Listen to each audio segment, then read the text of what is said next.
Bueno, dado que vamos a tener clase presencial el 8 y el 15 de noviembre, esta clase, que es la primera del tema fenomenología, la vamos a hacer asincrónica y virtual. De manera que en las clases presenciales vamos a poder avanzar con las dos clases que nos quedan para terminar el curso con este tema tan interesante de la fenomenología. La fenomenología es una ciencia de la filosofía que deriva del griego, que significa apariencia y tratado. Es decir, es un estudio acerca de la apariencia, acerca de los fenómenos. ¿Se acuerdan del concepto de fenómeno que vimos a propósito de Kant? Bueno, el estudio fenomenológico se fundamenta en los fenómenos o también esencia de las cosas, que es la característica principal de la propuesta metodológica de Edmund Husserl, fundador de la fenomenología, ir a las cosas mismas. Da prioridad entonces a la conciencia porque no es la sensibilidad, en términos de Kant, sino la conciencia donde captamos la realidad. Estamos en una filosofía del siglo XX. Por lo tanto, la pregunta por la fenomenología es, un método que permite detallar el sentido de las cosas, viéndolas no como son, sino como fenómenos de la conciencia. Ahora bien, como ya vimos con Hegel, el fenómeno de la conciencia, ¿sí? Es la realidad que podemos conocer. Entonces no tiene sentido separar la esencia o el ser en sí de las cosas de su apariencia o su constitución, como vamos a ver, fenomenológica en la conciencia. La fenomenología de Husserl concibe como una tarea de clarificación para poder llegar a las cosas mismas partiendo de la propia subjetividad, ya que las cosas se experimentan primariamente como hechos de conciencia, cuya característica fundamental, ¿cuál es? La intencionalidad. Intencionalidad significa exactamente eso. Las cosas son percibidas en su esencia, son captadas por la conciencia, porque tenemos intención de conocerlas. El método fenomenológico describe los fenómenos tal como aparecen en la conciencia. No importa si fuera de la conciencia son o no son tal como los percibe o tal como los piensa la conciencia. El método accede al campo de la conciencia y lo somete a un análisis, pero ese análisis es un análisis intencional. Ya vamos a explicar exactamente en qué consiste este análisis. La fenomenología se ocupa entonces de describir los objetos ideales, de las especies, de los números, de las figuras, de los principios lógicos. Todo ese mundo o esfera de los objetos ideales no son objetos reales. Tienen un valor permanente, que es el de que nunca cambian ni se ven afectados por ninguna circunstancia particular. Por ejemplo, las cosas rojas cambian. Pueden decolorarse, pueden despintarse, pero el color rojo es ideal. Podemos decir que no estamos de acuerdo acerca de si un objeto es rojo o no, pero cuando decimos rojo sabemos por algo que estamos hablando de lo mismo. Y hablamos de lo mismo porque se trata de un objeto real, perdón, ideal que no cambia. Así podríamos hablar de los caballos. No importa si son jóvenes o viejos, no importa si son blancos o alazanes, o tordillos, o bayos, o lunarejos, o lobunos, no importa el caballo del que se trata. Sabemos que son caballos. Y este conocimiento es un conocimiento fenomenológico. Husserl es un positivista en el sentido de que se abstiene de tomar posición, se abstiene de valorar, de juzgar. Él solo quiere justamente conocer. El proceso metodológico que consiste en abstenerse de tomar posición se llama en griego epogé. Dicho de otra forma, es poner entre paréntesis una serie de aspectos entre los cuales está nuestra actitud o nuestra relación con el objeto de que se trata. Por ejemplo, lo ideal del rojo hace abstracción, por ejemplo, de los significados simbólicos que tiene el rojo. Por ejemplo, la sangre, por ejemplo, la pasión, etc. Entonces, la epogé consiste en negarse a hacer todo juicio de existencia. No afirma ni niega la realidad de las cosas, ni siquiera afirma la existencia de las cosas. Se da por supuesta. No hay tampoco escepticismo, no se duda. No duda porque si dudara cambiaría el género del acto. Y el acto de pensar no es el mismo que el acto de dudar. Vamos a suponer que yo negara la realidad de los objetos, o la afirmara o la pusiera en duda. Cambia la cualidad del acto porque hay que retener la cualidad propia del acto, practicando la epogé, que, insisto, consiste en la abstención o reducción de los fenómenos. Esto es también la reducción fenomenológica, como dije hace un ratito, la puesta entre paréntesis de una serie de aspectos que no conciernen a las cosas en sí mismas. Entonces, la conciencia es intencional, ¿saben por qué? Porque siempre es conciencia de algo. La conciencia, no existe la conciencia vacía.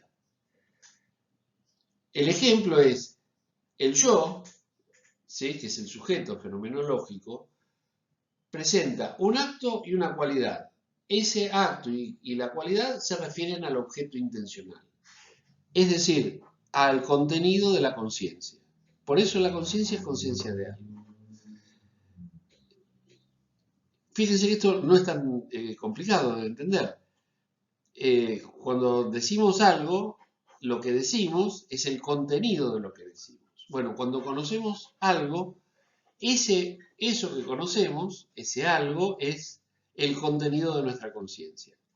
¿Existe la conciencia fuera del objeto? No, no existe.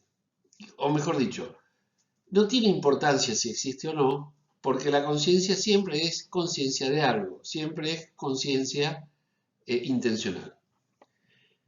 La conciencia pura tiene vivencias que la descripción fenomenológica retiene con respecto a la cualidad del acto y del objeto. El acto es el acto de conocer, no el acto de juzgar, y el objeto es aquello de lo cual la conciencia es conciencia. Vamos a decir, aquello que constituye y se constituye por la conciencia. Entonces, ¿qué es lo que queda cuando se hace una reducción fenomenológica? Cuando practicamos la epogé, la conciencia.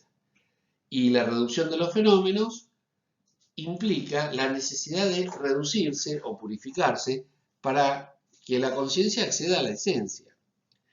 Por eso, Husserl va a distinguir entre una actitud, que es la actitud intencional, para la conciencia, una actitud crítica, y podríamos decir una actitud no intencional, aquella que desproblematiza el conocimiento de la esencia de los fenómenos.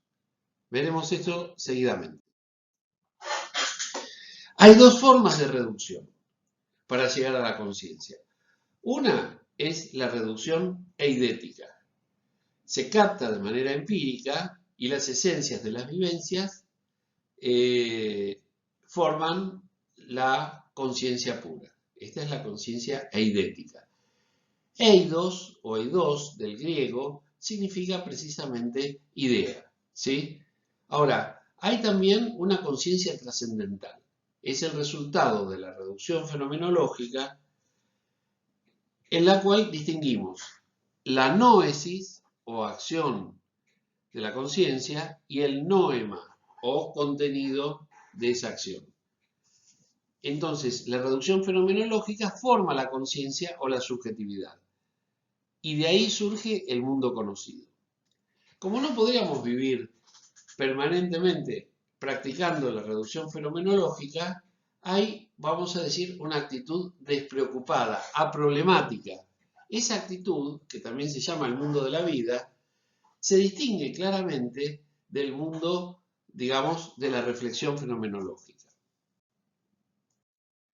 En la actualidad se conserva el descubrimiento de la adquisición de posibilidades de exploración de la realidad, pero se abandona al mismo tiempo la reducción fenomenológica porque, como les habrá parecido hasta ahora, se trata de un esfuerzo titánico, enorme, que nadie puede cumplir del todo. Y por eso críticos y seguidores de la disciplina de Husserl, de la fenomenología, cuestionaban y se rehusaban a utilizar. Llegamos ahora al concepto de la filosofía como ciencia estricta. Recuerden que no estamos pensando en las cosas rojas, estamos pensando en objetos ideales como el rojo.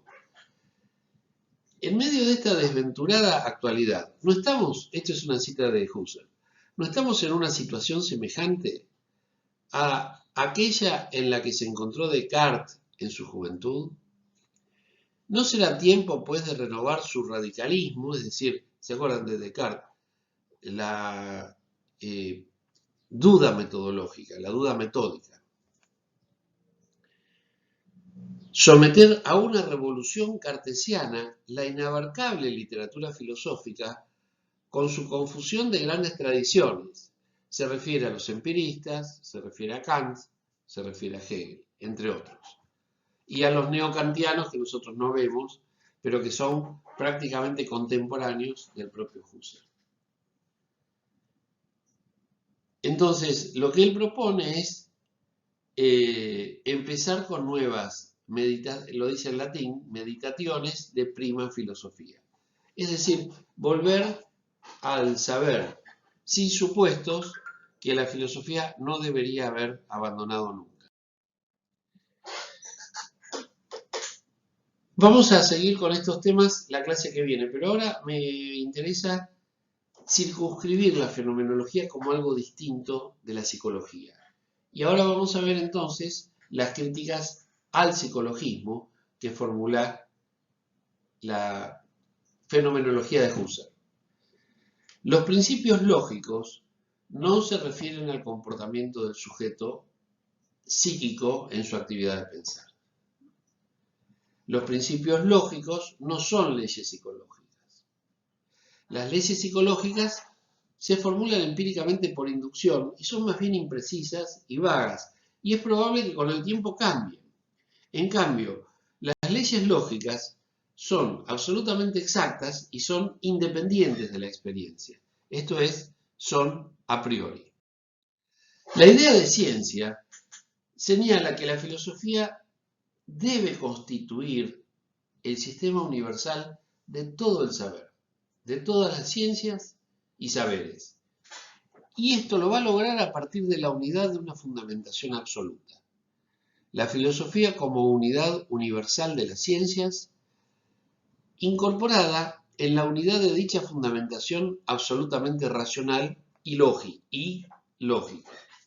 Entonces, la filosofía requiere una crítica universal, radical, absoluta, que a su vez tiene que empezar por crearse un universo de absoluta exención de prejuicios, absteniéndose, de ahí la importancia de la epogé, de poner entre paréntesis, absteniéndose de tomar toda posición que pretexte la existencia de cualquier realidad, de cualquier existencia. El problema ahora es el de saber cómo realizar tal idea. Bueno, esta idea de ciencia aparta a la filosofía fenomenológica, por ejemplo, de la sociología o de la filosofía. Y vamos a llegar al principio de todos los principios. La fuente válida de conocimiento no es ni la experiencia a través de la sensibilidad, ni tampoco la razón, sino la intuición, que es la fuente última que permite tomar a lo dado tal como se da, esto es, sin deformarlo, pensándolo, sino representándolo tal como es en su esencia. Se trata de una visión intelectual, que en definitiva confiere racionalidad a nuestro conocimiento. La primera forma fundamental de conciencia racional, ¿cuál que es?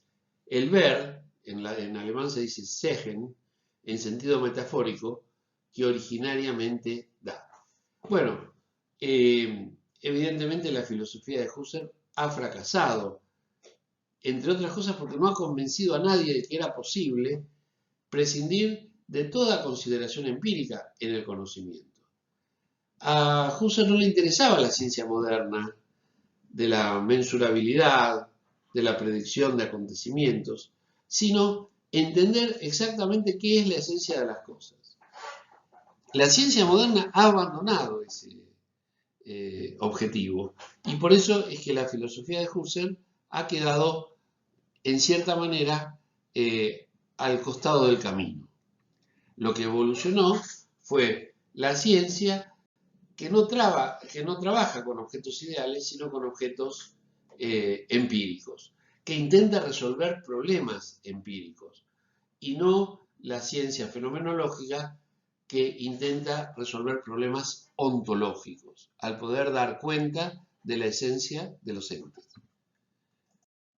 Bueno, nos vemos la semana que viene en clase, el 8 de noviembre. Hasta pronto.